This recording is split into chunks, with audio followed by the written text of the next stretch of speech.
What's going on, everyone? We finally got updates on Evergrande's developing situation in China. The consumer price index numbers came out just a few days ago, and there have been new developments in regards to Omicron's spread and US-Russia tensions. So in this week's video, we'll take a look at how those stories may affect the housing market and what you need to be looking out for over the next 2 to 3 months. That's coming up right now.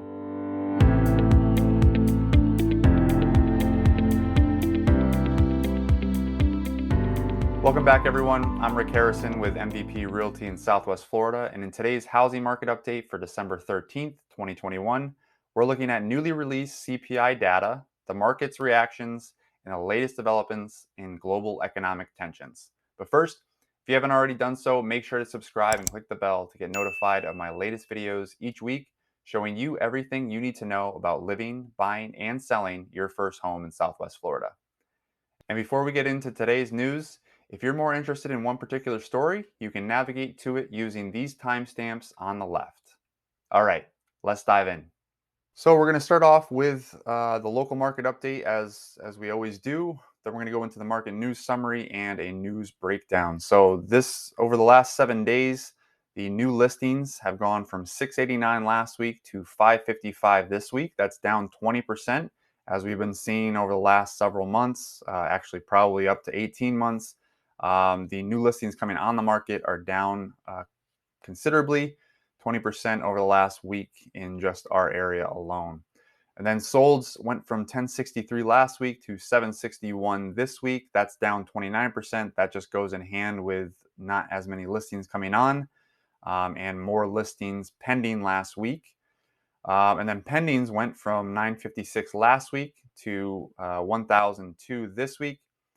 That is up a little bit, 5%. So that means more houses went under contract than have come on the market this week, which again is showing even less inventory in the weeks coming ahead. And then the extendeds is down 55% from 165 last week to 74 this week. Interest rates for 12/13, according to NerdWallet. Actually, this week, NerdWallet and Bankrate are both on the same page. Both have said that the interest rates have increased. NerdWallet has a 30-year fix going from 2.958 last week to 3.015 this week. That's up 0.05% or about 5 percentage points. Bankrate average went from 3.22% last week to 3.25% this week. That's up 3 percentage points over the course of the week.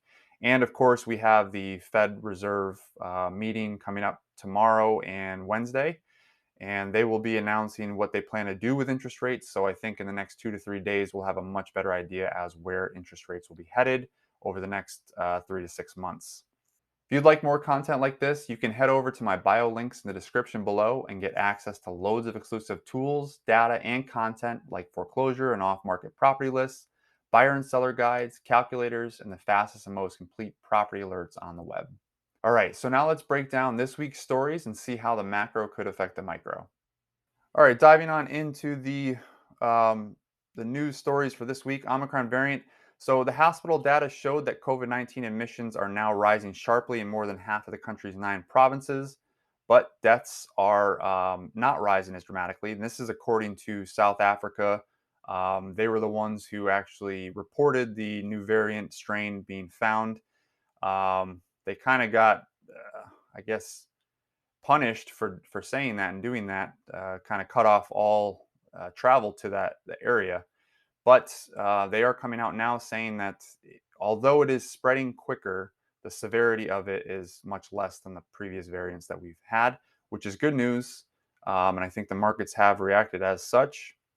Although scientists say more time is needed to arrive at a definitive conclusion, the health minister, Joe Fala, said that the signs on severity were positive. And then also in the UK, Boris Johnson, who is the prime minister, he was speaking to reporters during a visit to the vaccination clinic in West London, said the Omicron variant was producing hospitalizations, and sadly, at least one patient has been confirmed to have died with Omicron. Officials in England and Scotland say Omicron cases appear to be doubling every 2 to 3 days and is spreading faster than it has in South Africa. Moving on to the consumer price index. So the CPI data came out just a couple days ago, and as you can see on the left here, All items, that's up, that's so 6.8% is the CPI data. That's where inflation rate has us currently across the board for all items. But as you can see, energy is up 33.3%. So that includes all different types of energy: electricity, fuel, oil, gas, energy services, and utilities. That's up 33.3%. So while 6.8%, it's still a bad number, still not a great number overall. Compared to some of these other sectors like energy, it's up an incredible amount, 33.3%. Those are everyday prices that people are living with. So when you go to the gas pump, when you fill up your tanks, for those of you in the Northeast and colder climates, you fill up your oil tanks with oil, you're going to be feeling that coming out of the pocket every time you do it. And then as you move on, you have the used cars and trucks. That's also, that's probably not surprising to anybody who's been looking at cars or purchasing something in the near future. But 31.4% for used cars and trucks. So that's even higher than new vehicles, which newer vehicles are already, have already been pretty high. But 31.4% for a used vehicle, that's gonna be um, pushing a lot of people out of getting a newer used car in the near future. And then between October 2020 and October 21, the average price of an American home went up 18%, according to CoreLogic's Home Price Index. So that's the biggest increase that we've had in 45 years. And while even I wasn't around 45 years ago, um, you, anybody who looks back on history knows that 45 years ago we had the 80s, late 70s into early 80s. We had the inflation crisis, which is turning out to be, that's pretty much where we are right now. We're seeing the same types of numbers and the same types of charts and data showing that's where we are in history. We're kind of repeating itself again. Record price increases are good news for the homeowners. However, for those mainly millennial generations who are looking to get into home ownership, it is starting to put homes out of price, out of reach for them, which is not great. And then at the same time, we also have on the other end the rental spectrum. The rent prices have increased dramatically, $200, $300, $400, $500 in some places. The rentals are up, and so are the home prices. So it's kind of, the millennials are kind of getting stuck in the middle. Where do we go? How do we make this work? Evergrande, global investors may take a haircut. The massive restructuring is going to come with some pain, at least for global bondholders. Beijing has made it clear that its priority is protecting the thousands of Chinese people who have bought unfinished apartments. So this goes on to, they're trying to limit the risk of where this spreads to other sectors, in their economy, and then as well as around the world. But many smaller developers also followed Evergrande's familiar strategy. So that was the borrow heavily, build aggressively, and make buyers pay in full upfront, sometimes before ground is even broken. So a lot of homeowners in China right now are struggling because they don't have a home. They've already paid for their home to be finished. Evergrande is defaulting. They can't finish or are not able to finish right now. So China is trying to step in and take over that to make sure that they do get these projects finished and they can get their citizens into their homes that they've already paid for, and not cause a collapse of sorts. And according to Bloomberg, the result is a mirror image of the 2008 subprime fiasco. So back then for us, the United States, it was home buyers who gotten over their heads. This time in China, it's the builders who have overborrowed and overleveraged themselves. So my feeling is that we're going to see in China the same type of thing that happened in the U.S. But instead of bailing out banks and lenders, they're going to be buying out. They're going to be helping out their builders. However, the difference here is that China is trying to prevent this from spreading to other sectors in their own market as well as around the world. If you remember back in 2008, when that stuff happened in the US, it was felt around the world. And I think we're going to be seeing the same types of effects, maybe not as large, but I think we will be feeling that in the United States and around the world, whatever happens with Evergrande. Because Evergrande is not the only builder that's in this situation. several builders, the next biggest 5 builders, are in the same situation. And we've mentioned that over the last several weeks that they're going to be probably following suit as far as these types of bailouts go for China. Also, we have U.S.-Russia tensions. So the UK Foreign Secretary, anybody who hasn't been following the situation, the U.S. intercepted some intelligence that said that that Russia was preparing on the border of Ukraine. It seemed like they were getting ready to invade Ukraine. So the UK Foreign Secretary Liz Truss welcomed the group of 7 G7 foreign ministers, including Germany's Annalena Baerbock, on Saturday, and offered Russia a stern warning over its actions towards Ukraine. With talks taking place in Liverpool, Truss also called on free democratic nations to wean themselves off of Russian gas. So that's a pretty big issue right now. As anybody who follows economics, war does tend to stimulate the economy.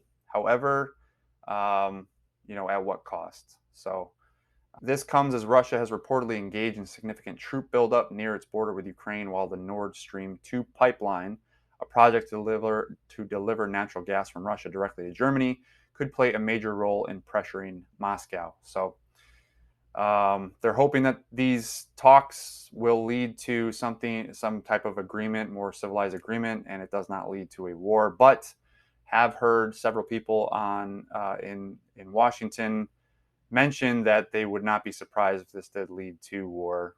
And then, of course, the growing list of instability factors: Omicron variant, historically high inflation, the Fed tapering in rates 2 times a taper that is going to be announced in the next couple of days.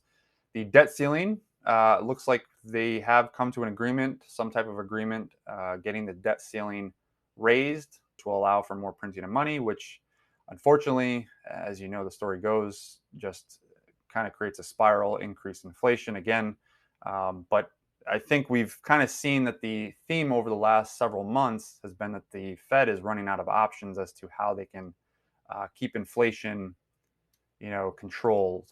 And then we have Evergrande, Sunshine 100, Kaiser, Fantasia, and there's another developer that basically makes up 30% of their GDP that is struggling right now and looking to default on their debts. China and Taiwan, as well as Russian-Ukraine tensions. And then we also still have the Middle East humanitarian and political strife. So the Middle East has been taken over by the Taliban. Afghanistan has been taken over by the Taliban, which is putting a lot of stress on the economy and the citizens of Afghanistan. There's a crisis with food over there. There's also a crisis with military and warfare going on in the streets. So those are all things that are playing a part in the global economy. And as you know, the United States has tended to be a defender of a lot of the nations around the world. Should we get brought into any of these conflicts between these other nations, it could potentially affect our economy severely. So, well, that's this week's housing market update. And I think in the next few days, we'll have a much better idea as to where the housing market, interest rates, and the economy will be heading at the announcement of the Fed's decision in their meeting tomorrow and Wednesday. I'm going to be paying particularly close attention to the stock market and how that reacts. But I think we've already started to see some sell-offs across the board and insider sell-offs ahead of the Santa rally and year's end. If you enjoyed this video, please hit that thumbs up button to let me know, and don't forget to subscribe and click the bell for more videos every week. Thanks for watching this week's episode. If you have questions, please don't hesitate to give me a call or send me a text at 239-310-5478. And if you prefer email, you can send one to rick@swflrelocationteam.com.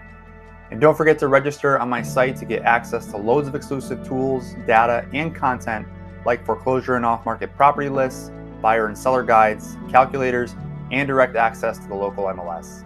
Thank you for watching to the end, and I hope to see you next week.